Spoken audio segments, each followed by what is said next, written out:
네, 계속해서 어, 제자도에 관한 말씀을 듣겠습니다. 우리 제목을 같이 한번 크게 읽어보겠습니다. 시작.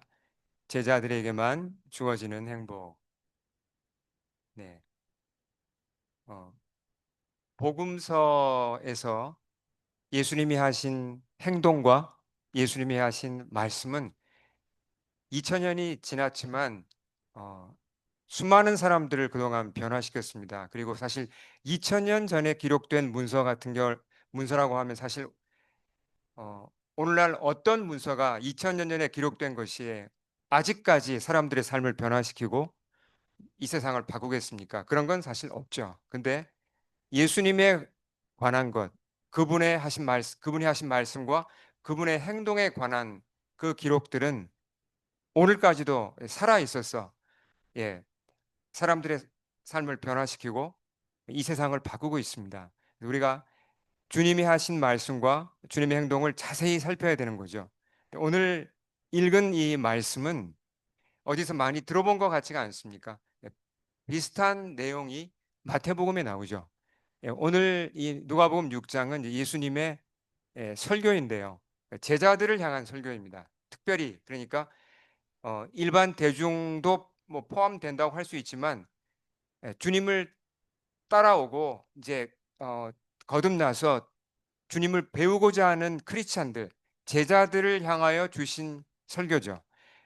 같은 설교를 마태가 듣고 기록한 것이 마태복음 5장부터 7장에 있는 산상수훈입니다. 근데 누가는 또 누가의 관점에서 이것을 보고 정리해서 기록을 한 것이 이제 누가복음 6장에 나오죠. 근데 오늘 읽은 부분은 이 설교의 첫 부분인데 키워드가 뭐냐면 행복이에요. 행복. 네. 어, 행복이란 그, 네. 행복이란 키워드를 가지고 이 예수님의 설교를 이제 보아야 됩니다. 그러니까 누구를 향한 설교라고요? 제자들을 향한 설교입니다. 어,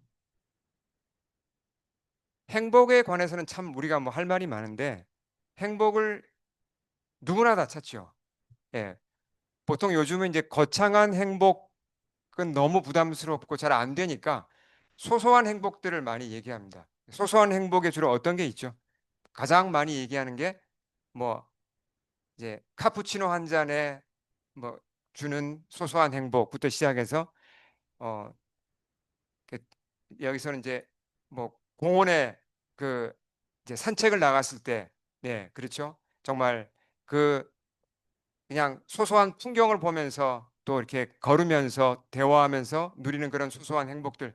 이건 행복이 맞죠. 예, 그렇지만 사람들에게는 그것보다 더 큰 행복이 필요합니다. 근데 우리가 경험해 봐서 알겠지만 행복이 그렇게 쉽게 잘 오질 않습니다. 참 어려워요. 잡은 것 같다가 또 이게 사라지고 또 뭔가 또 내가 정말 애를 써서 행복을 잡은 것 같으면 뭔가 이게 새어나갑니다. 근데 행복에 관해서 예수님 말씀을 보기 전에 잠언을 하나 먼저 살필 필요가 있습니다. 우리 잠언 14장 13절을 같이 한번 읽겠습니다. 웃을 때에도 마음에 슬픔이 있고 즐거움 끝에도 근심이 있느니라. 예, 참 이런 말씀을 드리기 저도 참 죄송한데 성경은 이렇게 얘기를 해요. 행복에 대해서. 웃을 때에도 이제 이건 행복한 거죠. 예, 행복하니까 웃는 거죠. 근데 웃음 속에도 사람이 겉으로 웃을 수 있지만 웃는 중에도 그 마음 깊은 곳에는 슬픈 경우들이 많다는 얘기입니다. 예, 공감하시는 분이 많이 계실 거예요. 그리고 현재 즐거울 수 있어요. 즐겁고 행복할 수 있어요. 근데 금방 끝나요. 즐거움의 끝이 빨리 오고 그 끝엔 무엇이 있다고요? 근심이 있다고 그랬습니다. 예, 이게 현실이에요. 그러니까 우리가 소소한 행복 외에는 정말 어, 진정한 행복 그리고 좀 더 지속되는 행복은 참 찾기가 어렵습니다. 더 나아가서 영원한 행복 그런 건 얘기하면 사람들이 좀 이상한 눈으로 보죠. 예, 그런 건 없다고. 뭘 그런 걸 찾냐고. 영원한 행복이 어딨냐고. 보통 이렇게 얘기를 합니다. 근데 예수님은 다르게 말씀하세요. 행복에 대해서 예수님은 전혀 다른 차원의 말씀을 하십니다. 그러니까 예수님의 제자가 되면 이제 행복을 추구하는 방법도 달라야 되고 정말 주님이 말씀하시는 그 방법대로 할 때 세상에서는 얻지 못했던 그런 행복을 true happiness, 진정한 행복 그리고 지속적인 행복을 얻을 수 있다고 주님이 가르친다는 겁니다. 오늘 이 예수님의 설교에서는 네 가지를 말씀하세요. 행복과 관련해서 우리가 이게 추구하고 우리가 이렇게 나아가야 될 네 가지 어떤 가르침을 말씀하십니다. 자, 첫 번째가 이제 첫 번째와 두 번째와 세 번째가 여기가 있는데요. 자, 한번 읽어보겠습니다. 이제 요약한 겁니다. 같이 20장부터 20절에서 21절 같이 읽겠습니다. 너희 가난한 자는 복이 있나니 지금 줄인 자는 복이 있나니 지금 우는 자는 복이 있나니 그러니까 벌써 이게 좀 이상하죠. 아니, 행복을 말씀하신다고 하는데 보면 가난한 자가 복이 있다. 예, 복이 있다가 헬라어 이 마카이오이란 단어는 이 형용사인데 다른 식으로 번역을 하면 행복한이라고도 번역을 할 수가 있습니다. 그러니까 가난해야 행복하고 또 뭐라고요? 배고파야 줄여야 행복하고 또 울어야 행복하다고 얘기를 합니다. 전혀 이게 세상에서 말하는 것과는 반대 방향으로 지금 말씀을 하고 있는 거예요. 어떻게 사람들이 가난을 피해야 가난을 벗어나야 행복이 온다고 믿죠. 그리고 배가 불러야 행복하고 이제 울음이 끝나야 행복한 거 아닙니까? 근데 주님은 반대로 말씀을 하시는 거예요. 어, 자, 이 말씀을 구체적으로 들어가기 전에 제가 한 사람을 소개하고 싶습니다. 그러니까 이런 행복을 경험한 사람을 먼저 한번 좀 소개를 하고 싶어요. 그 일본 분인데요. 그 나가이 다카시란 분 아마 아시는 분이 잘 안 계실 겁니다.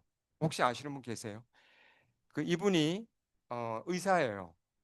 그 일본의 유명한 그 이제 방사선 의학자였습니다. 그 이제 엑스레이 쪽 전문가였죠.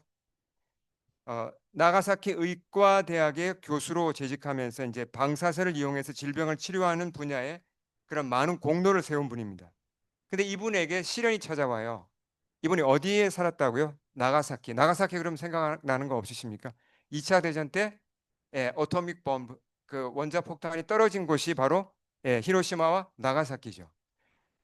근데 원자 폭탄이 떨어지기 직전에 더 어떤 일이 있었냐면 37살 되던 때 이분이 백혈병 판정을 받았습니다.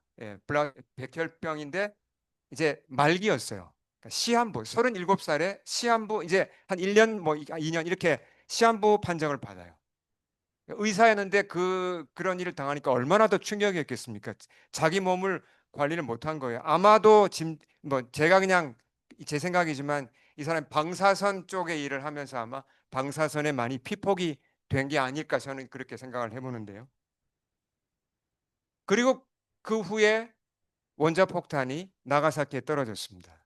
그러면서 이분의 아내가 예, 돌아가셨어요. 네, 아내가 죽었죠. 근데 아이가 둘이 있었어요. 아직 정말 어린 아이가 둘이 있었어요. 이 아이들은 지금 어떻게 되는 겁니까? 엄마는 죽었고 아빠는 곧 돌아가시잖아요. 이제 백혈병으로. 그럼 아이들은 한 1년, 2년 지나면 이제 고아가 되는 거예요. 그 상황 속에서 이분이 하나님께 마음을 열고 거듭나게 됩니다. 크리스찬이 되어서 어 이제 그렇지만 이제 하나님을 만난 것은 감사했지만 자기가 죽고 이제 남겨질 아이들을 생각하니까 너무 가슴이 아픈 거죠. 그래서 글을 썼습니다. 책을 썼습니다. 아이들한테 남겨주는 책을 썼습니다. 그 책이 한국어로 번역된 것이 사랑하는 아이들을 남겨두고이고 영어로도 번역됐고요. 이 책이 제가 조사해 보니까 아직도 일본에서 팔리고 있습니다. 그렇게 오래전에 나온 책인데 일본에서 손에 꼽히는 베스트셀러로 뭐 100만 부 이상이 팔린 정말 많은 사람들을 감동시킨 책이에요. 근데 이분은 이제 다카시 박사는 뭐 무슨 베스트셀러를 생각하고 책을 쓴 게 전혀 아니고 자기 아이들한테 해주고 싶은 말을 남긴 거예요. 근데 그 책을 제가 읽다가 한 구절이 한 단락이 제 마음을 많이 이렇게 터치했고 오늘 말씀하고 많이 관련이 됩니다. 그 부분을 읽어보겠습니다. 어, 그 책에 보면요.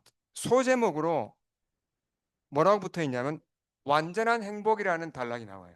거기에서 다카시 박사가 이렇게 얘기를 합니다. 이건 제가 영어로 그냥 우리 청소년들, 청년들 읽어보시고 제가 부분 부분 한번 한글로 읽어보겠습니다. 젊은 시절에는 나도 행복을 건강한 체력으로 높은 지위로 알고 열심히 그 방면으로 행복을 추구했다. 그러나 그 길에서는 완전한 행복을 찾지 못했다. 그러는 동안 원자폭탄을 맞게 되었고 처음으로 완전한 행복은 하나님에게서만 얻을 수 있음을 알게 되었다. 나는 이제 행복하다. 그리고 나의 두 아이들도 이런 심경을 갖게 되도록 기도하고 있다. 나의 아이들이 고아로서 걸어갈 육체의 길은 고난으로 꽉 차 있다. 그러나 하나님과 일치하여 걸어갈 영혼의 길은 행복으로 넘친다. 예수님께서는 산상수훈에서 이렇게 말씀하셨다. 애통하는 자는 복이 있나니 그들이 위로를 받을 것이며 울어라 나의 아이들아. 이렇게 썼습니다. 다카시 박사는 홀로 남겨지는 그의 아들과 딸이 행복하길 원했어요.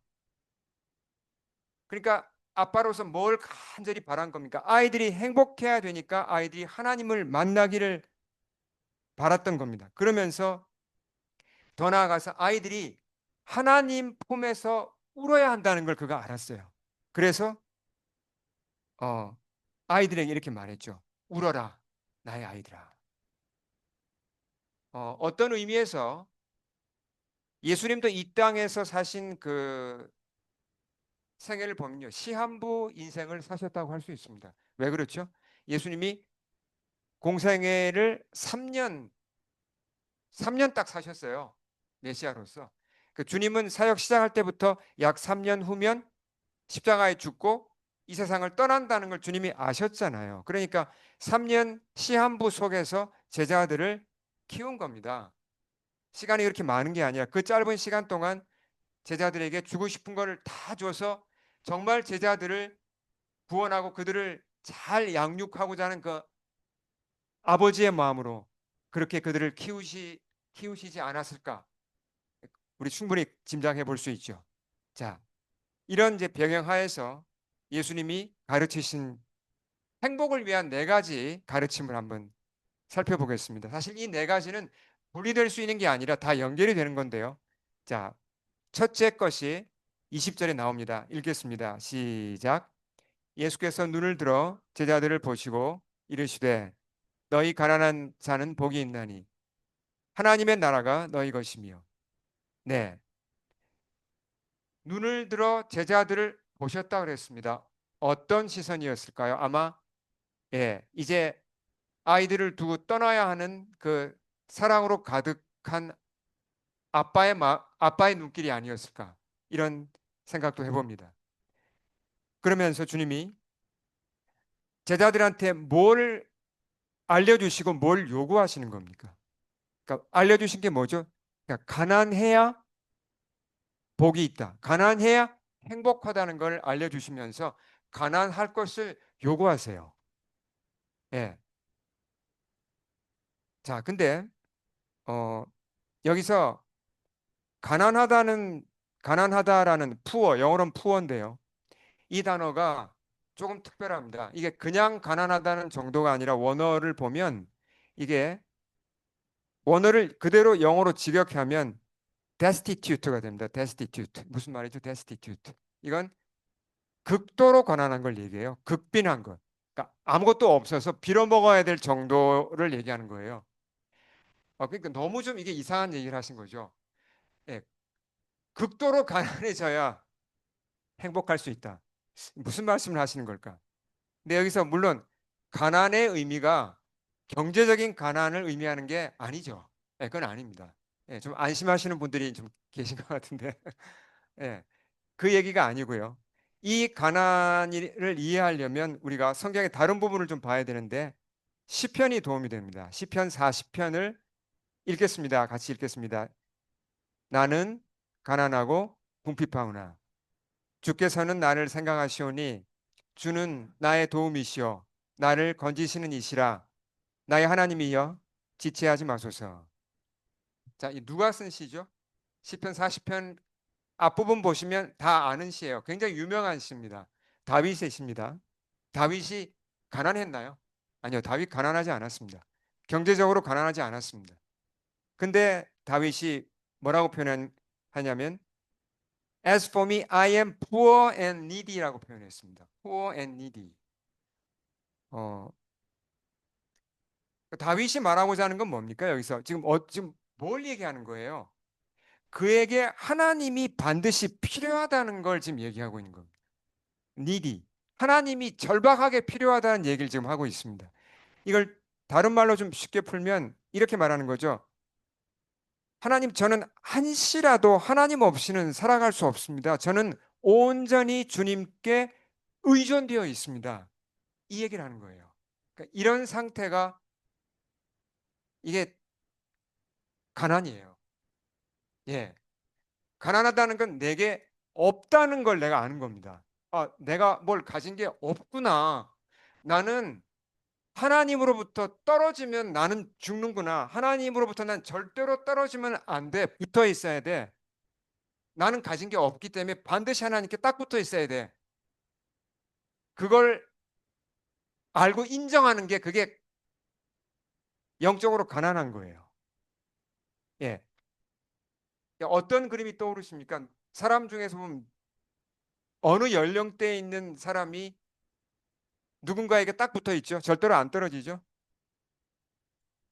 아이들, 아기들이죠. 베이비들. 엄마 품에서 떨어지려고 합니까? 절대로 안 떨어지려고 그래요. 떨어지면 뭐예요?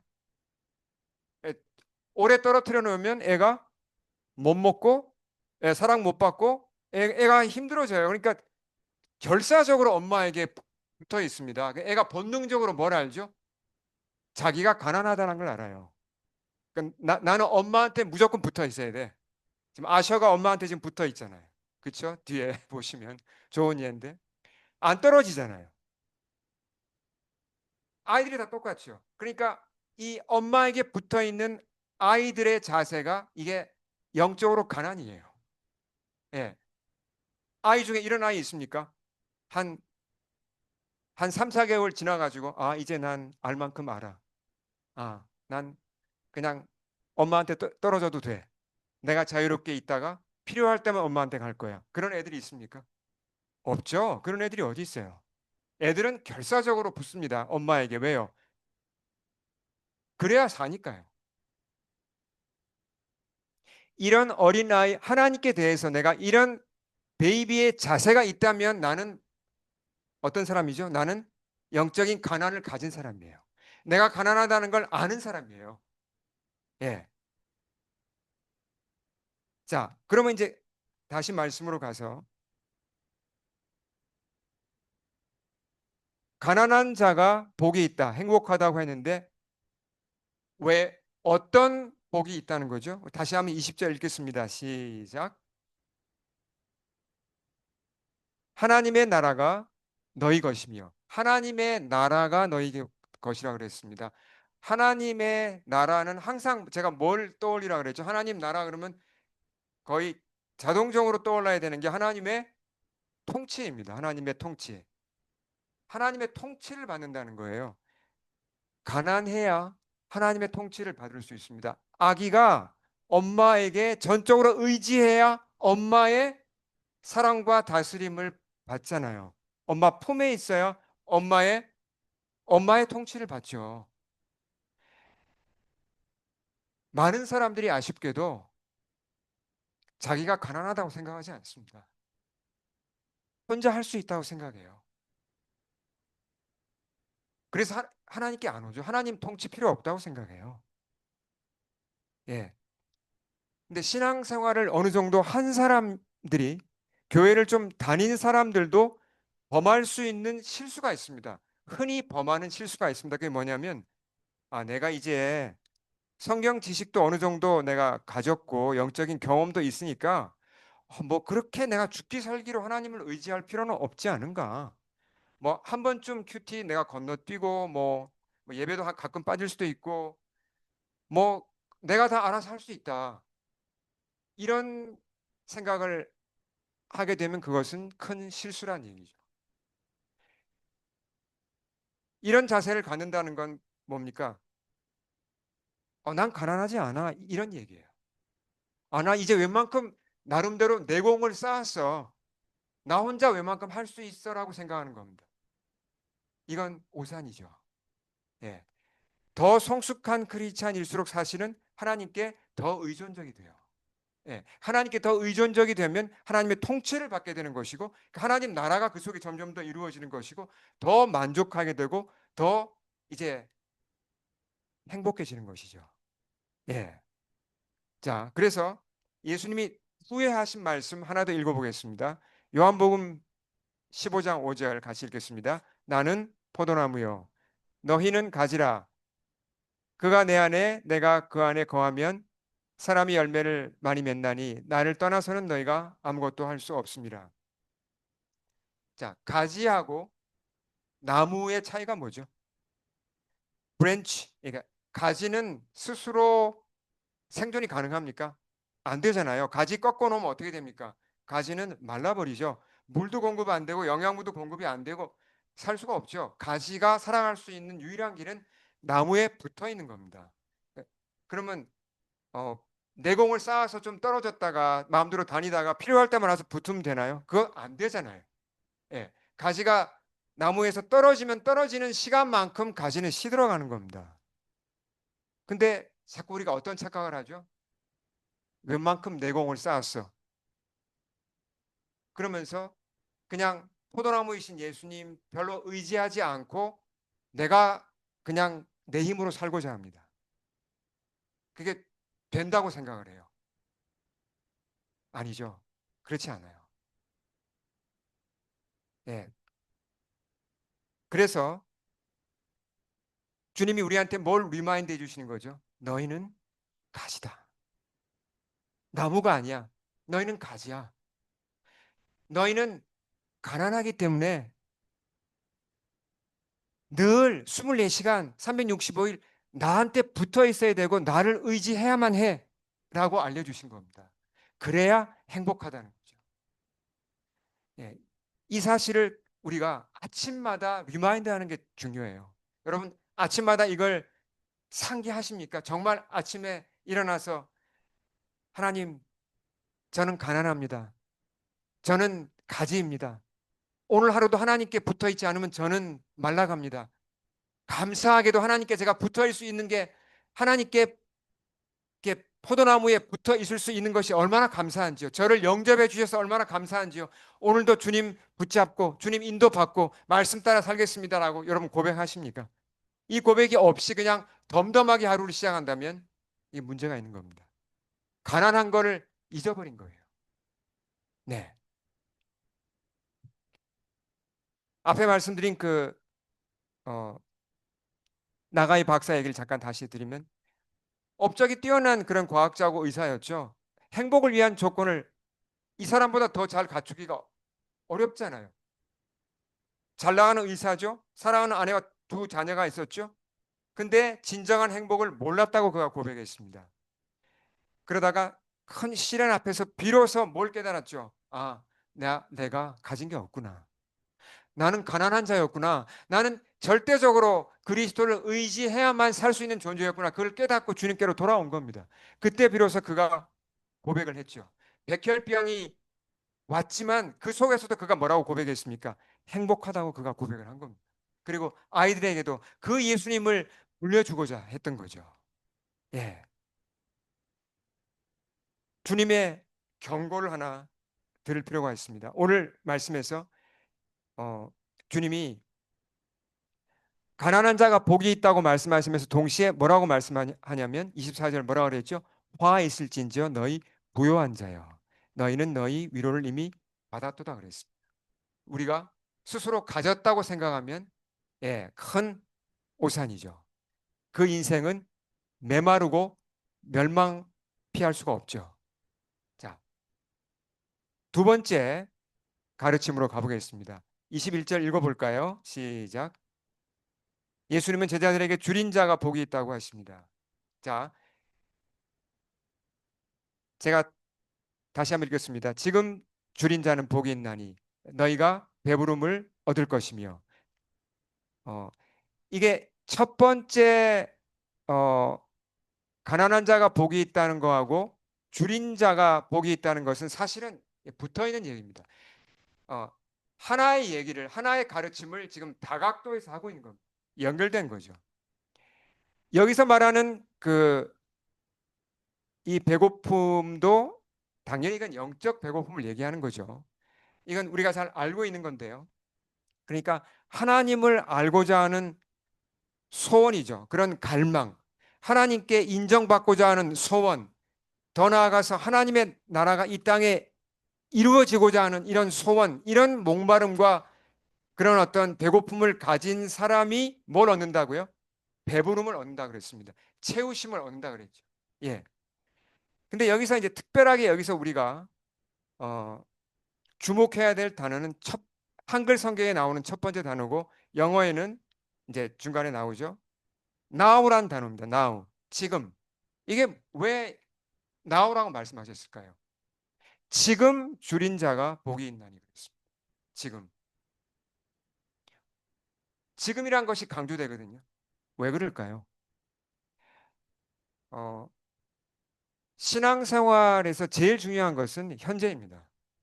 예, 저는 그렇게 믿어요. 물론 우리에게 미래의 소망이 있습니다.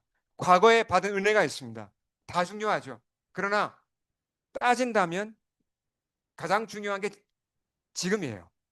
무슨 얘기냐면, 어, 자, 우리가 여기 계신 우리 교우님들은 대부분 과거에 많은 은혜를 경험했어요.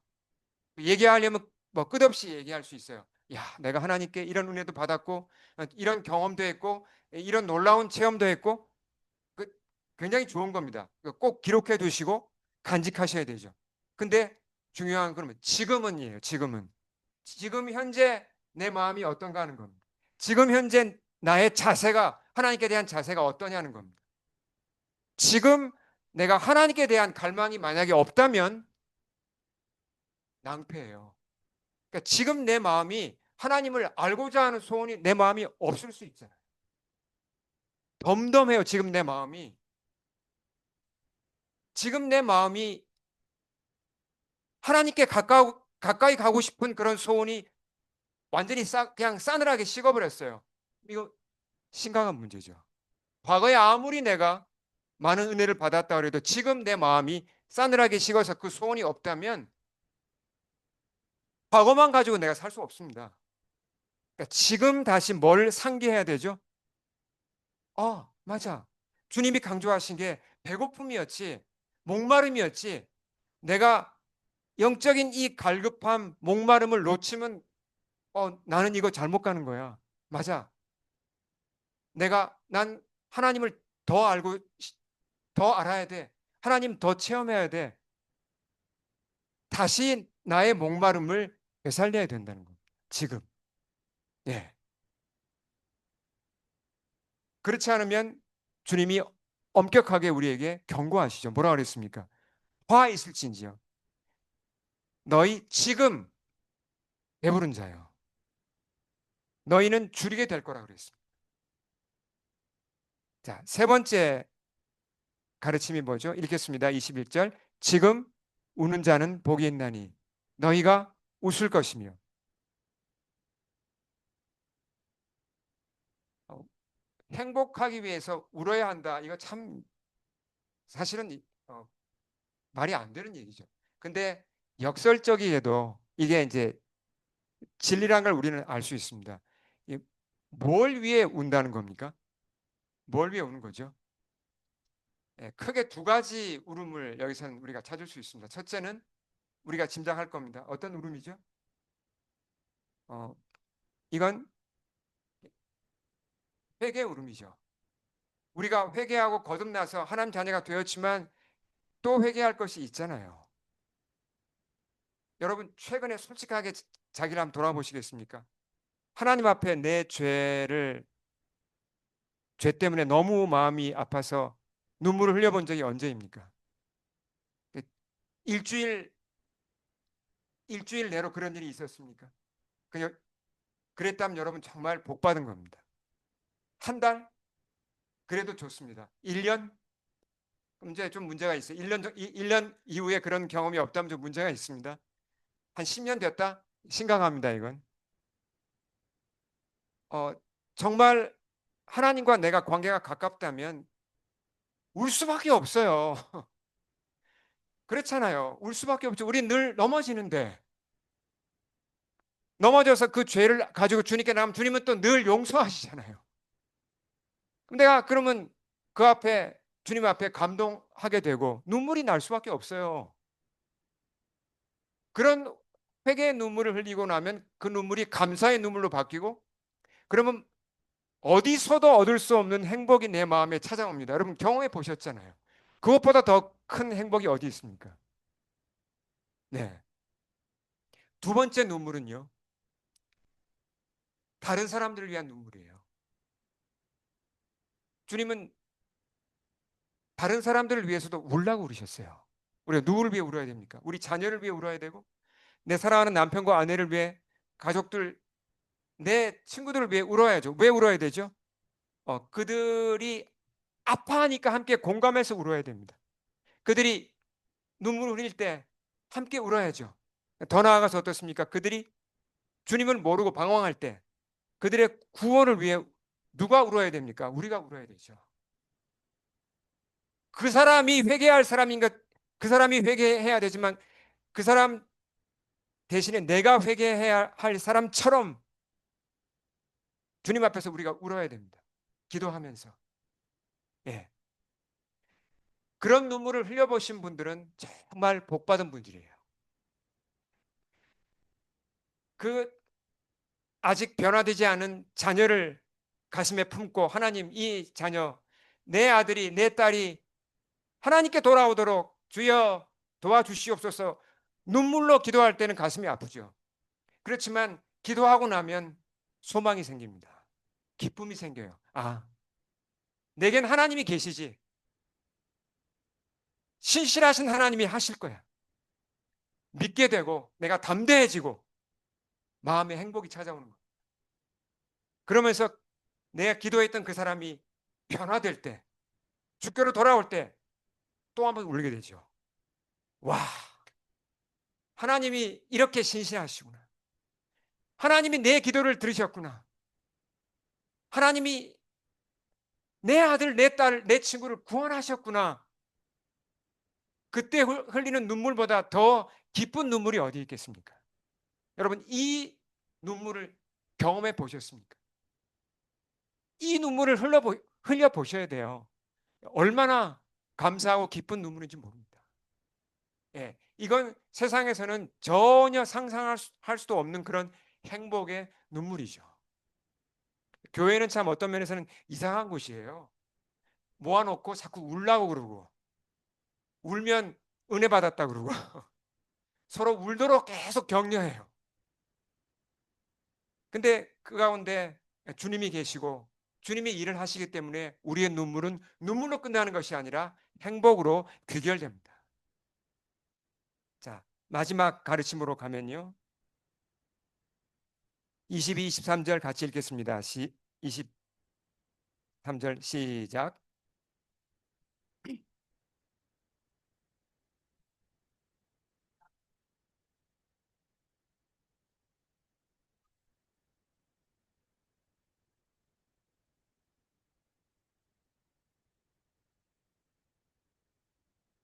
아멘.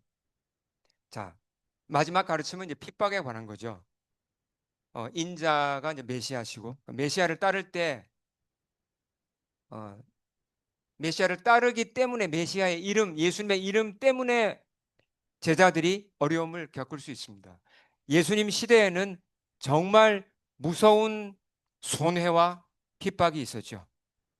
쉽게 따를 수 있지 않았습니다. 예수님을 따르게 되면 다 그냥 어, 마을에서 집안에서 쫓겨났습니다. 그 정도로 무서운 박해가 기다리고 있었고 목숨까지 내어 놓아야 됐었죠. 오늘날도 물론 이런 핍박을 받는 나라들이 있습니다. 북한이나 이슬람 국가들 그렇죠.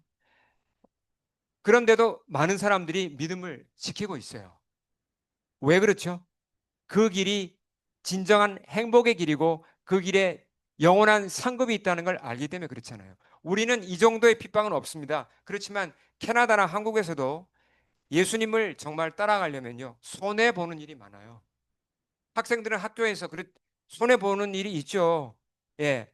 이번에 우리 단기 선교 준비하면서도 우리 이번에 대원들 중에 선교 훈련 때문에 시험 공부도 잘 할 시간이 부족하고 그런 얘기도 했잖아요. 예수님 때문에 겪는 손해죠. 직장 생활도 마찬가지입니다. 예수님 때문에 손해 볼 수 있습니다. 그렇지만 예수님 때문에 손해를 보는 게 정상이에요. 손해 안 보는 게 오히려 이상한 겁니다. 이게 정상이에요. 이상하게 생각할 필요가 없습니다. 예수님 때문에 내가 예수님의 제자인데 세상에서 예수님의 이름 때문에 손해를 안 본다? 오히려 그게 이상한 겁니다. 오히려 제자가 뭔가 이게 아직 제대로 시작을 안 했을 수가 있어요. 네. 자, 그렇지만 걱정할 필요 없습니다. 주님이 다 책임지세요. 그리고 우리에게는 영원한 상급이 있습니다. 자, 정리를 해보겠습니다.